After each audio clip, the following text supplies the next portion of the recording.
Welcome into Palmetto Sports Daily on this fine Tuesday. Caroline here, joined by Rick, Kevin, and Tegan. And guys, we're going to start the day up in Charlotte because the Charlotte Hornets are on a 7-game winning streak. It's their longest win streak of that kind since 2016. And I believe I saw a stat floating around on SportsCenter last night that they're one of the only teams that hasn't had an 8-game winning streak in quite some time, nearly 2 decades, something like that. So they've been playing really well, buzzing, you could say, up in Buzz City. A little bit of a weird weekend. They had some games moved around. On Saturday, their game got bumped up because of all of that winter weather out there. Same deal with their game on Monday, also got bumped up because of winter weather. But yesterday, hosting the Pelicans, and who else? Zion Williamson, back, one of his healthiest seasons he's been having so far, longest stretch of continuous games he's had without having an injury. So big deal for him. Also bigger deal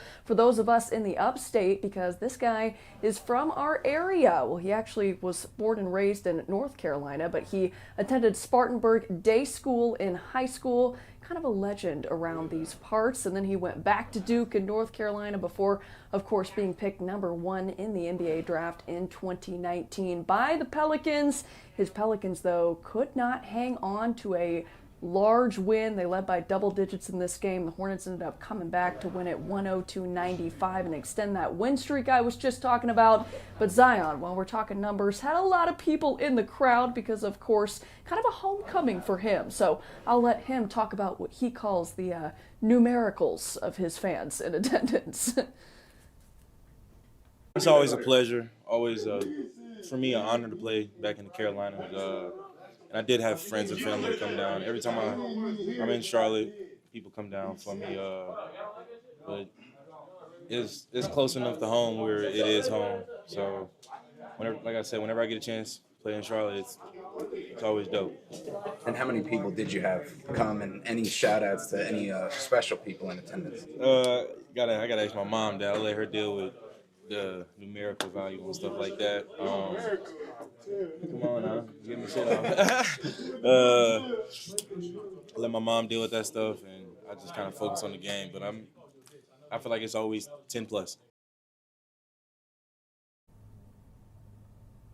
Well, somebody's got to get a hold of Mom and find out how many people he had there. Exciting for Zion, of course, to be back in the Carolinas. Also exciting at a double-double, 14 points, 11 boards. Of course, as we mentioned, his team was not able to come out on top, but always cool when there's a homecoming involved, right, Rick? Talk about maybe watching Zion a little bit, kind of around these parts in South Carolina, and then getting to see him come back in the Carolinas yesterday. Yeah, it was great following him while he was in high school, playing there in Spartanburg. Just an amazing athlete. But I want to talk a little bit about the Hornets and their winning streak. This is good for the Hornets, for the city of Charlotte.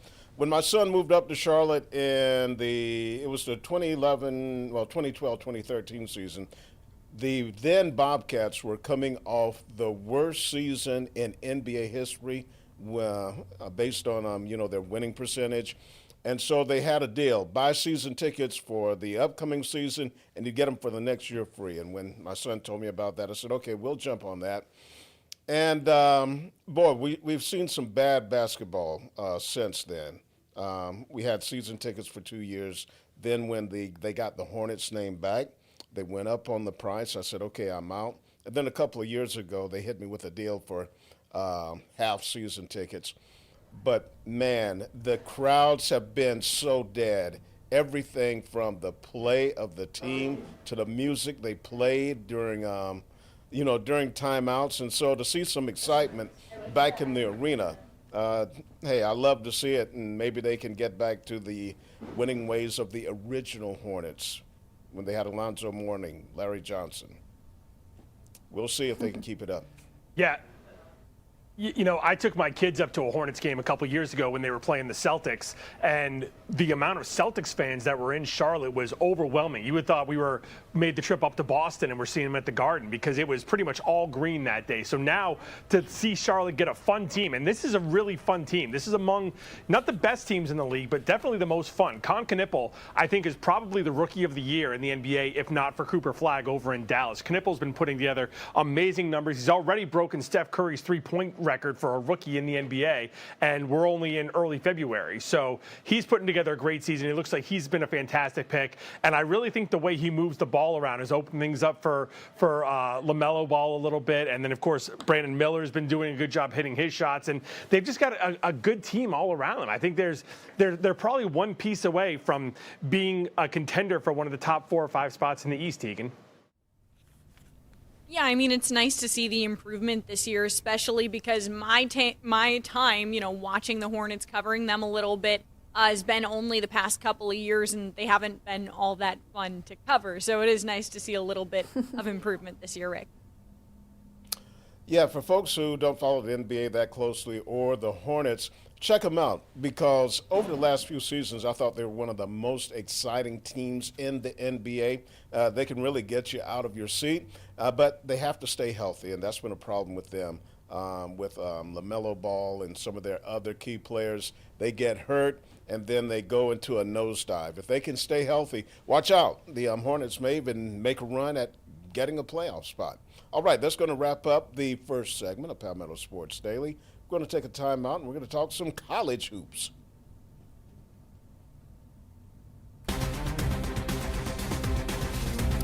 Welcome back to Palmetto Sports Daily. Following up our conversation with NBA in the opening segment, we are going to talk some college hoops. The Gamecock men on the road tonight at the University of Texas, and man, South Carolina needs something good to happen, and they need to happen quickly.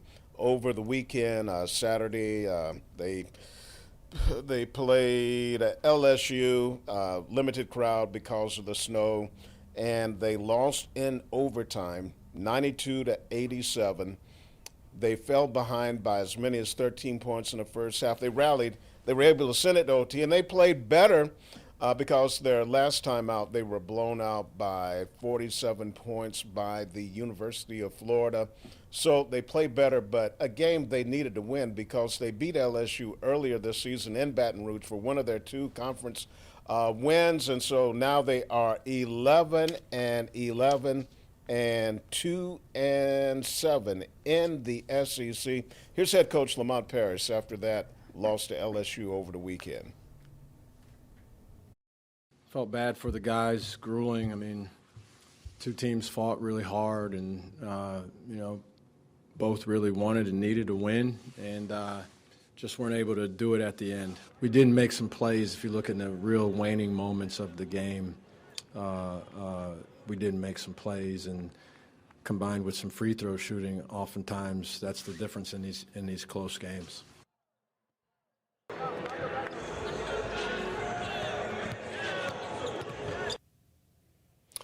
Yeah, he mentioned free throw shooting there. They were 22 of 31 from the line, and not being able to connect, especially in overtime, really hurt them.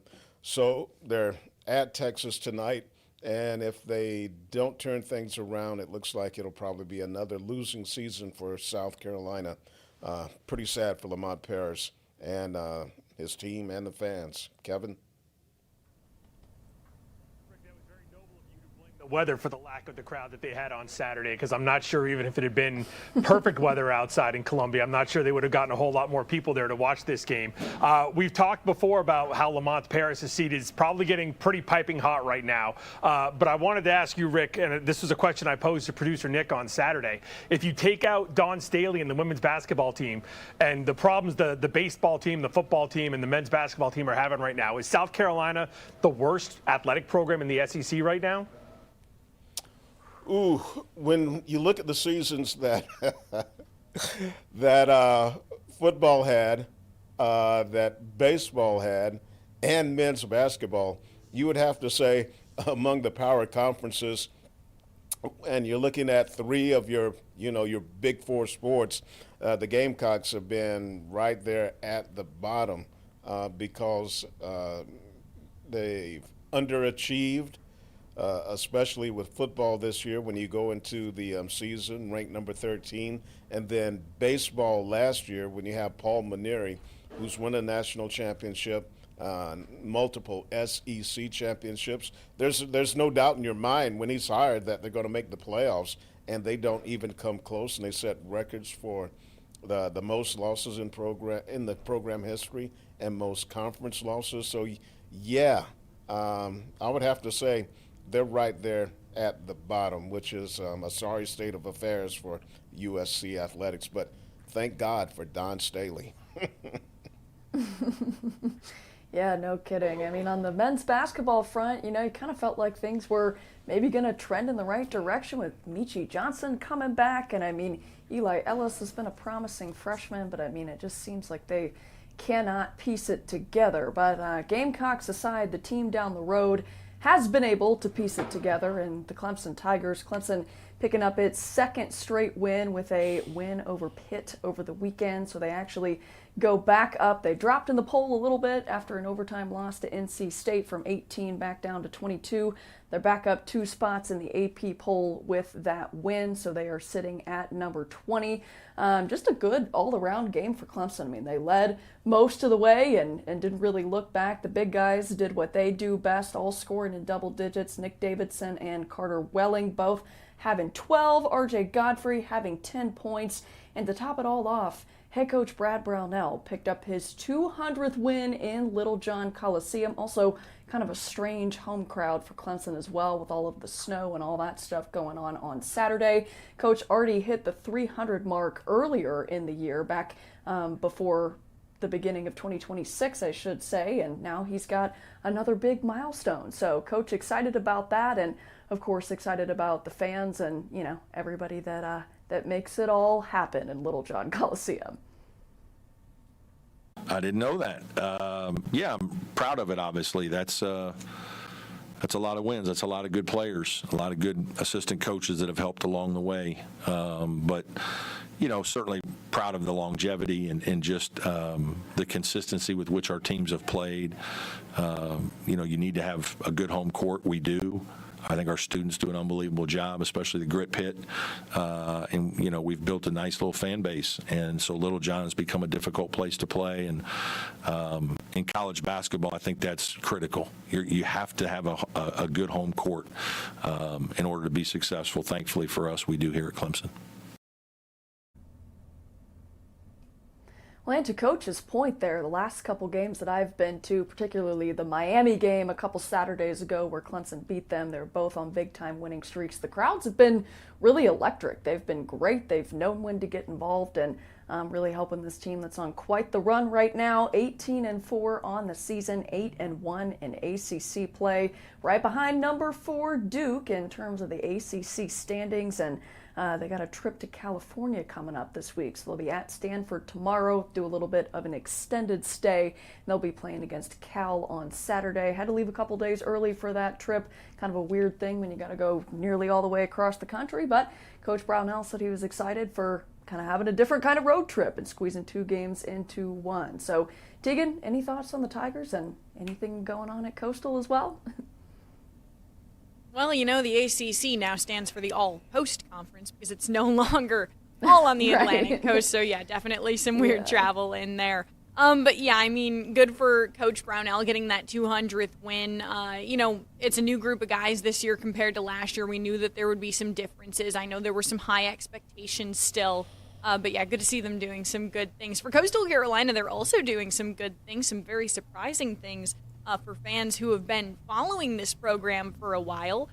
The Chants have the most wins they've had since the 2021 to 2022 season. They're 14-10 on the year. They're 5th in the SBC standings. They're 7-5 in conference play, and they're coming off of a win against ULM. They had a kind of weird weekend, though, with the weather. Their game was moved from Saturday to Sunday, so they ended up playing then. They beat ULM.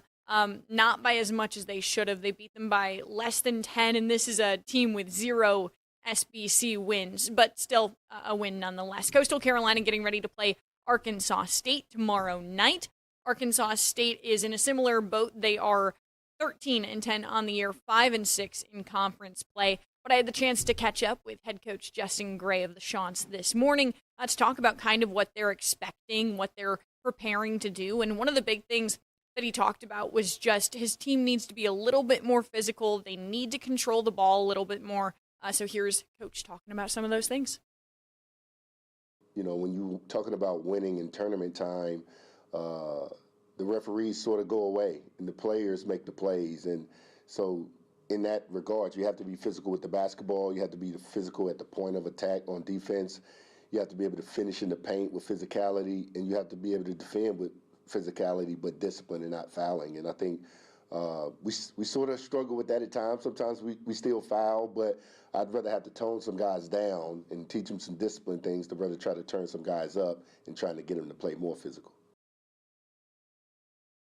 And there are definitely some guys on this team that have stepped up. I mean, the big three that I've been talking about all season, Rasheed Jones, A.J. Dantzler, Josh Beadle. A.J. Dantzler, the Lemoyne College transfer, had 32 points against ULM. It's a career high for him at Coastal. He reached that number at his previous institution. But big night for him. He also had 6 3-pointers. And Coastal seems to be doing really good from the field. I think they've gotten a lot of control in these games because of that.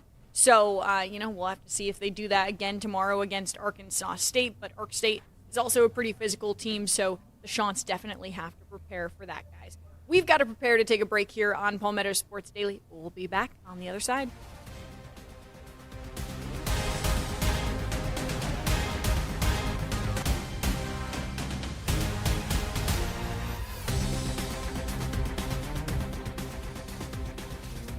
Welcome back into Palmetto Sports Daily. We've talked about a couple college basketball teams that are playing really well right now. We've got a couple more of them to throw at you. One of them being Clemson women's basketball, having one of its best seasons in quite some time, actually. It picked up their 3rd straight victory over the weekend against Florida State. Kind of a struggling Florida State team, but hey, a win is a win. They win it 77-58.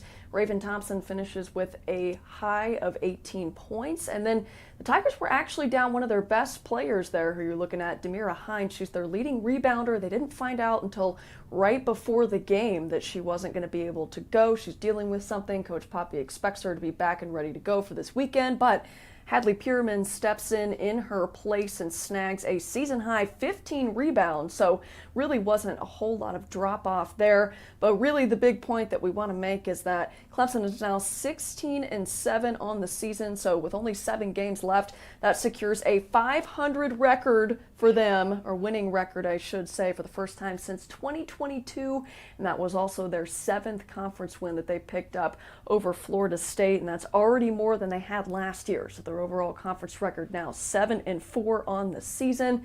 And Coach Sean Poppy basically saying post-game he doesn't really care about any of that, but he does care about this team and what he's seen from them so far. Yeah, I mean, I don't look at that much. I just know this team can be really good. It's cool that we've done that. I think we've now officially clinched a 500 record. Like, all that stuff is neat. Don't get me wrong, but because we're trying to build this. But this team can be so darn special. My only focus is what's out ahead, because I think there's still a lot out ahead with this group, and proud that we've got to this point to put ourselves genuinely in the conversation this late in the season. So that's what I'm really focused on at the moment. And they got a couple more resume building opportunities coming up. They got North Carolina on Thursday on the road in Chapel Hill, and then they will play number 20 Duke coming up in a couple weeks. But Tigers not the only ones on a hot streak. Rick, how about them Gamecocks? Yeah, you can see the differences between a program like Clemson and South Carolina and the expectations and what will get the fans excited. You know, the Clemson women finishing with a winning record, hey, shows that the Tigers are on the move, on the way up. South Carolina, they win by 15 on the road in the SEC, and I was online last night, and some of the fans were griping. They were a little nervous because South Carolina didn't take control like they normally do against an unranked team. Texas A&M hit a 3 right at the end of the 3rd quarter, and South Carolina was leading by only 8 points. Their largest lead was 16. Now, one reason they didn't win as large as they normally do, 2 of their starters were out, Tanaya Latson and Agat Makir. They were on the injury report. But you had some big games by the Stars. Joyce Edwards, she led them with a game-high 28. She scored 14 of South Carolina's 16 points in the fourth quarter to lock it up. And here's Don Staley talking about this whole thing of taking command, taking control of a game. I mean, I don't think it was ever like under control, for the teams that are in our league. For us, just turnovers, just unaware shot clock situation, bad spacing. Then they capitalized because they scored a lot of points on us when we turned it over. Close to half of their points came from our turnovers, and that was their defense and their grittiness and their ability to stay locked in to try to get a win. Yeah, it was a sloppy game. South Carolina had 17 turnovers. The Aggies had 18, and want to mention Tessa Johnson, who scored 17 of her 19 in the first half, including she was 4 of 4 on three-pointers. So the stars came out for Don when she really needed them last night. All right, producer Nick says we're going to a break, and that's what we're going to do. Quick timeout, and we'll be right back to wrap up this edition of Palmetto Sports Daily.